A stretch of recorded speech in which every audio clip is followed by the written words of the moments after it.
Hello and welcome back to An Old Man Watches, where today I'm going to be talking about the histrionic 1965 horror film Nightmare Castle, which could also be found lurking under several other titles such as Night of the Doomed, The Faceless Monster, and my personal favourite, Lovers Beyond the Grave.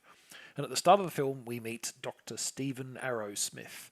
The not-so-good doctor is exactly the kind of scientist that we tend to find in Gothic works. That is, the kind that meddles in things best left untouched.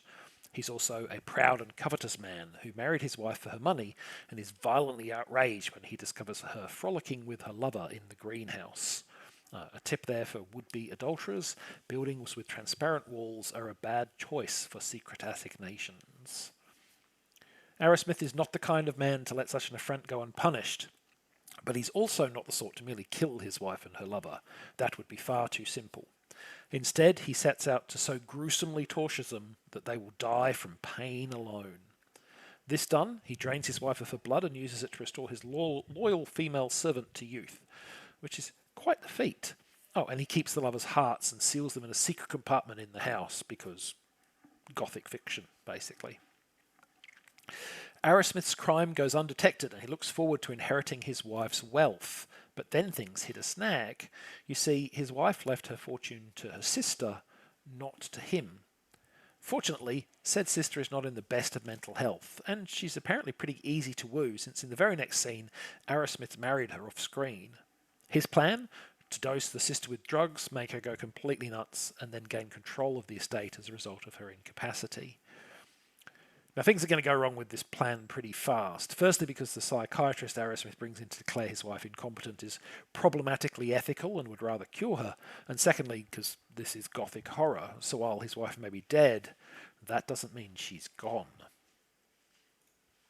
This Italian film was co-written and directed by Mario Caiano, who identified two motives that drove the project for him. The first was his passion for Gothic horror, particularly the works of Edgar Allan Poe. The second was his passion for British actress Barbara Steele, who became the leading lady of Italian horror cinema during the early part of this decade. And this is a movie that clearly wears its influences. Certain parts of the plot are obviously inspired by Poe's story The Telltale Heart, and its limitations on its sleeve, and those limitations were primarily one of budget. Kaino managed to shoot the film very quickly, all done in less than 3 weeks, but even then he had to abandon plans to red tint the gory scenes, as even this relatively limited post-production work was beyond the budget available. Now, Nightmare Castle is not a subtle or a nuanced film, and it certainly has its share of flaws, but I found it to be quite an enjoyable watch, so let's unpack it a bit more and discuss some of its most notable features. And let's get to the film's most notable feature first. This is a movie that drips with Gothic cheese. It is thoroughly and unrestrainedly saturated with all the tropes of the Gothic genre: wickedness, forbidden love, strange dreams, ghosts, murder, and so on. And it's far more interested in wallowing gleefully in those tropes than it is in making all that much sense. Most notably, characters in this film rarely speak in anything approaching ordinary, everyday conversational English. The dialogue is almost universally overwrought, over the top, and fantastically purple. Quotes such as, "Now I've got your body and your monstrous soul, if there's any such thing in your damned being," abound. The plot is also far more invested in being gothically grandiose than it is in being coherent. Take Arrowsmith's ostensible motivation for marrying his sister-in-law: monetary greed.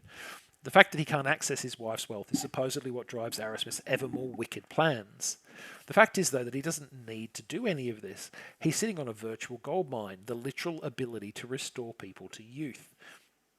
This never seems to occur to him as a way of earning money. Now, it's true that the process requires doing some icky things, but Arrowsmith clearly isn't the squeamish type, and he could charge a fortune for a service like this. Instead, he embarks on a more complicated and risky course, either because the filmmakers didn't actually think things through, or because this option lets him hurt his wife's sister, and that is the kind of person that Arrowsmith is. He is a cruel, villainous monster, and I think to some extent, the fact that what he's doing is wrong would probably make it more appealing to him. After all, Gothic. And Arrowsmith is also the film's most central character and protagonist, and I don't mean to suggest that the movie in any way asks us to endorse his schemes or hope for his success. This is not a prototype of Dexter or similar fare. Arrowsmith is absolutely the villain of this story, but he's also if you'll pardon the expression, the beating heart of the tale, the character whose actions put all of the events into motion and whose inevitable and gruesome comeuppance is the entire point of the exercise.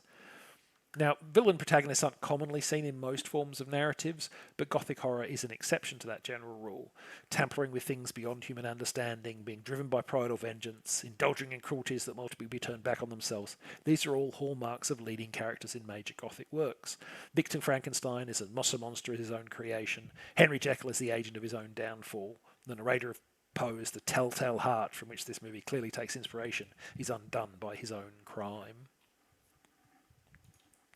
Now, I mentioned before that this movie has many titles, and it's also available in at least 2 different versions. This is important to note because the US television release of the film, which is the one most often found in cheap DVD collections, cut no less than 15 minutes of footage from the original runtime.